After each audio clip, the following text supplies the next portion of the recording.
Good morning, students. We are again back to understand some more uses of microorganisms. At present, we are looking for the uses of microorganisms.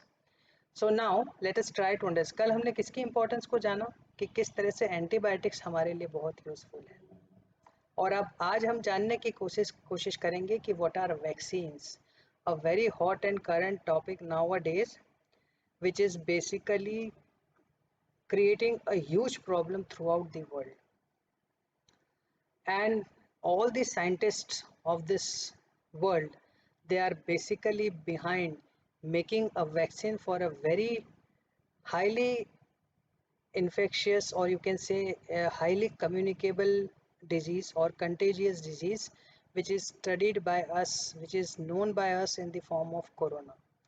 So we are very much concerned with this particular disease nowadays, and everybody is running behind finding out the vaccine for this particular disease. So today we will try to understand the importance of vaccine, how these vaccines are important for us. Now, first of all, try to understand what is a vaccine. So whenever any disease carrying microbe, कि कोई भी disease produce करने वाला microbe जब हमारी body के अंदर पहुंचता है तो वो एंटीबॉडीज को प्रोड्यूस कर सकता है. Try to understand that whenever any disease carrying microbe enters inside the body, हमारी बॉडी में वो जब भी पहुंचता है तो वो एंटीबॉडीज को बनाता है. Now whenever these antibodies enters into our body, it remembers to fight against the microbe who will come from outside. ये एंटीबॉडीज़ हमारी बॉडी में क्या करती हैं, जब उसी तरह के माइक्रो ऑर्गेनिज्म हमारी बॉडी में एंटर करने की कोशिश करेंगे तो ये उन माइक्रोब्स से लड़ने की शक्ति को डेवलप कर लेती है. And in this way we have to introduce the vaccine in the form of what, dead and weakened microbes. जो माइक्रोब्स आपकी बॉडी के अंदर डिजीज प्रोड्यूस करते हैं उन्हीं माइक्रोब्स को डेड और वीकेंड फॉर्म में, या तो वो बिल्कुल हलचल नहीं कर रहे हैं ऐसे फॉर्म में, या फिर उनको क्या कर सकते हैं, they are also live and they are also dead, ऐसे फॉर्म के अंदर हमारी बॉडी के अंदर इंजेक्ट कर दिए जाते हैं. And this injection which is given to you is nothing but a vaccine. Vaccine कहाँ से बनाई जाती है, हम कोई कहीं बाहर से सोर्सेस थोड़ी ढूंढते हैं. उन्हीं माइक्रो ऑर्गेनिजम्स को अटेन्यूएट कर दिया जाता है, वीकेंड कर दिया जाता है, डेड कर दिया जाता है और आपकी बॉडी के अंदर इंजेक्ट कर दिया जाता है. When it is injected into your body, it will produce antibodies inside your body. आपकी बॉडी के अंदर ये पर्टिकुलर चीज़ क्या करेगी, एंटीबॉडीज़ को प्रोड्यूस करेगी. और एंटीबॉडीज बॉडीज प्रोड्यूस होने के बाद में अब ये एंटीबॉडीज़ क्या कर सकती हैं, दे विल रिमेंबर एवरीथिंग. उनको अच्छी तरह से सारी एक्टिविटीज़ समझ में आ जाएगी हमारी बॉडी की, वो हमारी बॉडी से एडजस्टमेंट बिठा लेंगे. और अब जब उसी तरह के माइक्रो ऑर्गेनिज्म हमारी बॉडी में एंटर करने की कोशिश करेंगे तो these micro organisms will work in the form of what, soldiers. they will work in the form of soldiers and will kill the microorganisms entering inside our body. ठीक है, आपको जब आप बहुत छोटे से बच्चे हैं, मतलब when you are just born and you are about to leave your hospital, your mommy will get a card. आपकी मम्मी को एक कार्ड दिया जाता है और उसमें करीबन फर्स्ट मंथ के अंदर, थर्ड मंथ के अंदर, सिक्स्थ मंथ के अंदर, ऐसे करते करते साल भर तक कई वैक्सीन की डोजेज देने के लिए वापस हॉस्पिटल बुलाया जाता है. So the child is to be given a large number of vaccines right in the early age of his life. सबसे बड़ा फ़ायदा क्या है इन वैक्सीन्स को देने का, that you will not suffer from those particular types of diseases through out your life. पूरी life long आपको वो डिजीज़ कभी नहीं होगी. और इसी बेसिस पर हम कह सकते हैं that several diseases have been designed in such a way that we get the vaccine for them and we are prevented from that particular thing throughout our life. पूरी लाइफ में हमें वो पर्टिकुलर बीमारी वापस नहीं होती है. जैसे कि इन्होंने बता रखा है, we can get the vaccine for cholera, we can get the vaccine for tuberculosis, we can get this vaccine for smallpox, even for hepatitis. So vaccination basically prevents the attack of those particular microorganisms back into our body.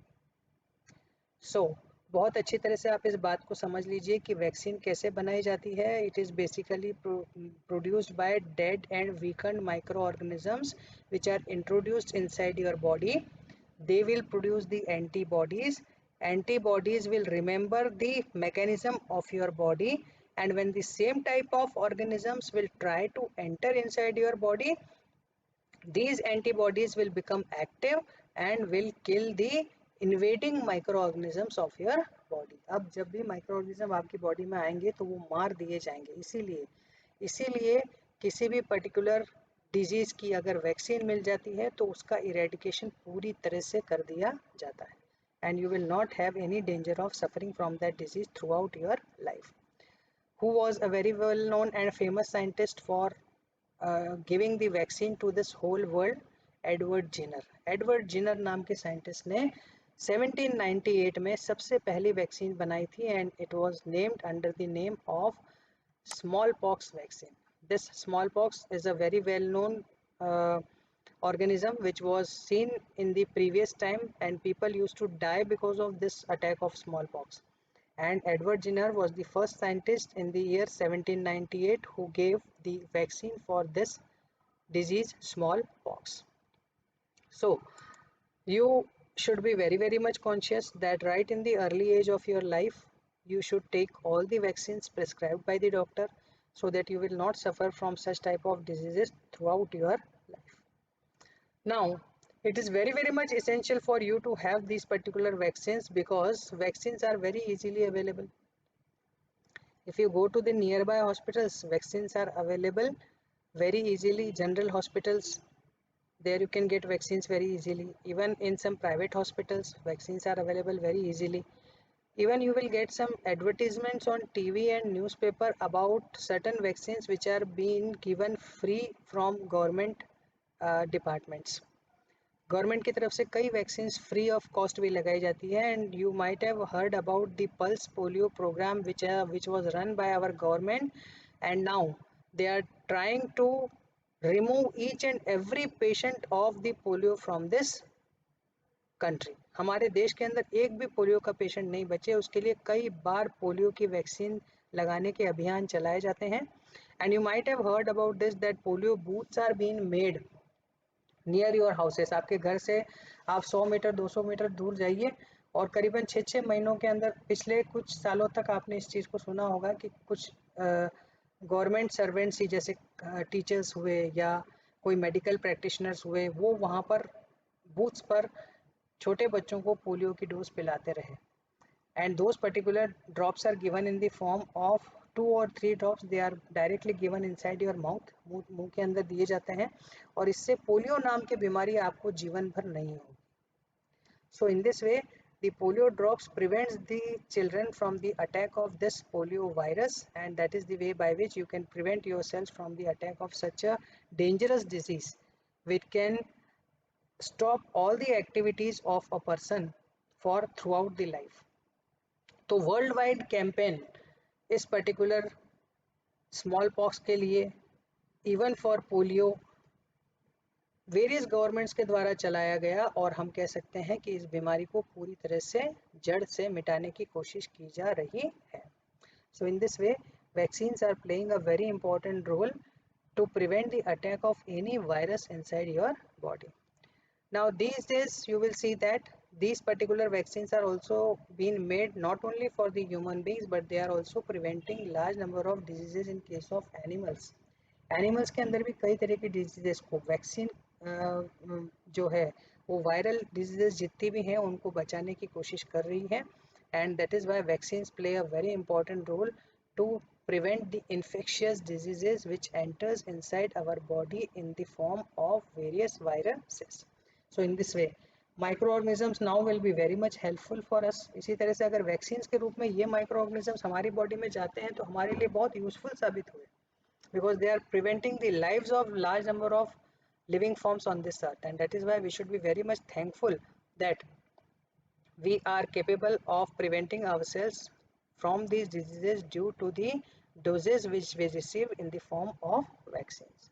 So this was one more use of microorganism.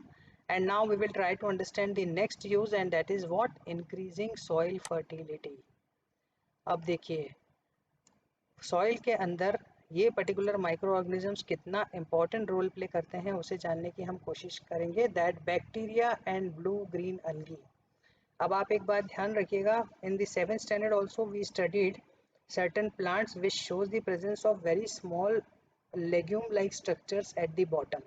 अब देखिए ये यहाँ पर बता रखा है इन्होंने, यहाँ पर ब्लू ग्रीन अलगी के नाम से ऐसे नोड्यूल्स टाइप के स्ट्रक्चर्स आपको यहाँ पर नजर आते हैं.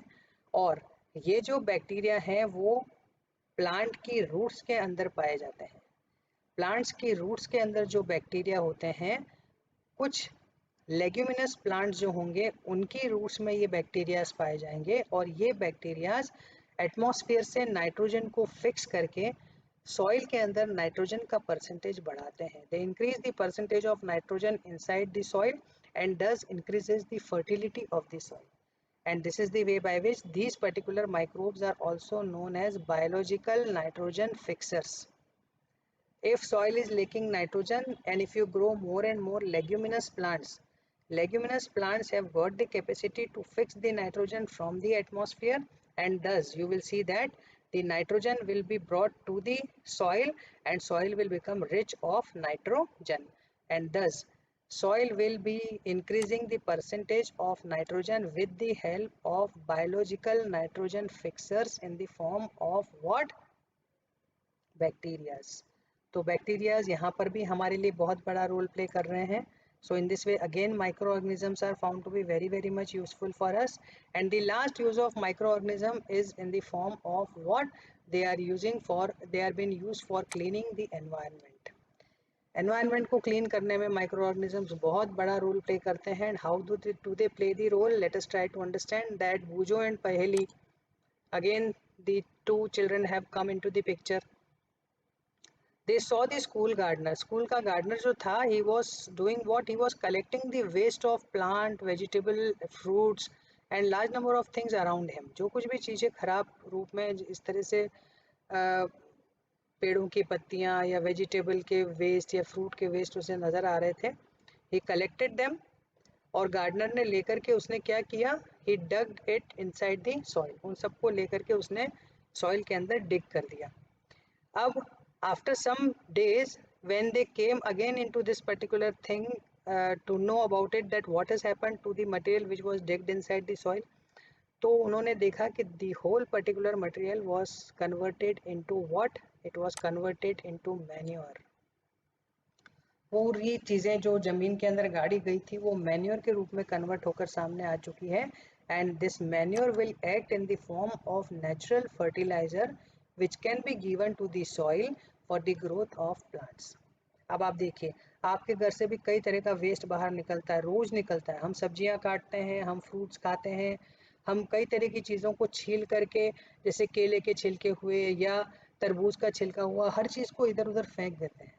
Now instead of throwing them away here and there, if we collect them and dig it inside the soil, it can be converted into a very useful form of what? Organic compound. And this organic compound is what? Manure. Now you can take it out from the soil. The manure can be taken out from the soil and it can be given to the plants, and this will work in the form of a very good natural fertilizer for the plant.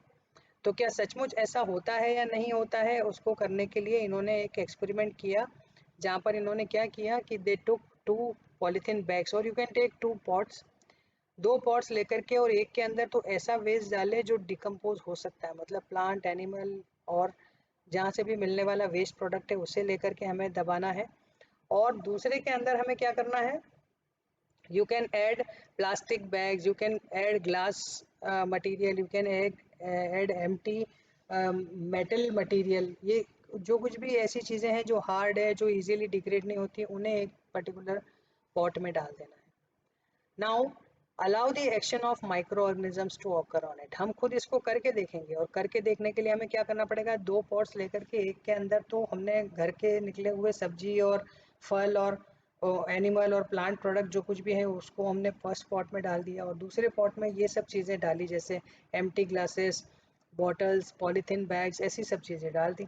And now try to bring all these particular things under the context of what? Microorganism. So you will see that after few days, 4, 5, 7, 8, whatever days we decide, try to bring them in the action of microorganisms, and you will see that all that product which was being dug inside the soil in the form of dead and decayed organic material of plant and animal waste has been converted into a useful product called as what? Manure. And when you have seen the second pot, दूसरा pot जब हमने देखा जिसमें हमने glass के टुकड़े, polythene के bags और मेटल के टुकड़े ये सब चीज़ें डाली थी, वहाँ पर आपको कोई कन्वर्जन नहीं दिखेगा, वो चीज़ें जैसी की वैसी ही बनी रहेगी सॉइल में. इसका मतलब क्या हुआ? That non-biodegradable compounds cannot get degraded by the action of microorganisms. But if you keep this particular plant and animal waste in the soil, it will get converted into useful products. So never throw. आपने देखा होगा आपके घर के आसपास में कचरे की गाड़ी आती है, रोज आती है, और कचरे की गाड़ी जो रोज आती है ना, वो हमको बहुत यूजफुल इंस्ट्रक्शन देती है कि आपको दोनों तरह का कचरा अलग अलग रूप में डालना है. ग्रीन कचरा जितना भी है उसके लिए उन्होंने ग्रीन कैबिनेट बना रखा है, और जो भी ऐसा नॉन बायोडिग्रेडेबल वेस्ट है उसके लिए उन्होंने ब्लू कलर का एक अलग कंपार्टमेंट बना रखा है. So that particular van even is divided into 2 compartments just to separate these particular types of the products so that one product can be used to manufacture what? Manure. It can be decomposed by the action of microorganism and it can be converted into manure. अब समझ लीजिए पूरे शहर का कचरा अगर हरी सब्जियां, फल और इनके वेस्ट के रूप में सामने आया तो कितना कचरा रोज हम क्या कर सकते हैं? It can be converted into manure, and this it will not create any harm to the environment also. अगर हम उसको खुले में डालते तो उस पर मक्खियाँ होंगी, मच्छर होंगे, दुनिया भर की गंदगी फैलेगी, बदबू आएगी आपके घर के आसपास में. ऐसा कुछ अगर नहीं होने देना है तो हमें उसे बिल्कुल सही तरह से डिस्पोज करना चाहिए. किसमें? उस वैन के अंदर, so that it can be taken to a particular place where it can be converted into the useful product. उस useful product को लेकर के किसानों को दे दिया जाएगा तो वो उनके लिए खाद के रूप में काम आएगा और प्लांट्स के ग्रोथ के लिए बहुत हेल्पफुल साबित होगा. So in this way we have tried to understand what we have understood two topics today, that what is the importance of vaccine and vaccination in our life, कितनी important है vaccines हमारे लिए, and how do we increase the fertility of the soil by the nitrogen fixing bacteria, and at last we tried to understand that how bacteria and various types of living forms can be helpful for cleaning the environment. So if you try to understand all these particular topic for the usefulness of microorganisms, we have come to know about the large uses of microorganisms. बहुत सारे uses हमने पढ़े हैं microorganisms के लिए, and let us try to bring it again into our mind that first of all, these microorganisms were known as the friendly microorganisms, which were used for the making of curd and bread. Then these microorganisms were also used for the commercial purpose. They were also used in the form of medicinal form of microorganisms. Then we came to know about their importance in the form of the vaccines which are used to save our lives. Then it helped in the increasing of soil fertility, and at last they were helpful to clean the environment. So in this way, never keep this particular type of thought in your mind that microorganisms are always harmful to us. They are more useful to us. If you use them in the proper way, they will bring a very good products and very good use to your life, and that is why this is all about what we have understood, that what are the uses of microorganisms. Now in the next part of this particular chapter, we will try to understand that what are the harmful microorganisms and how do they create the problems to the human beings, plants and animals. So this is enough for today, and we will continue our chapter next time.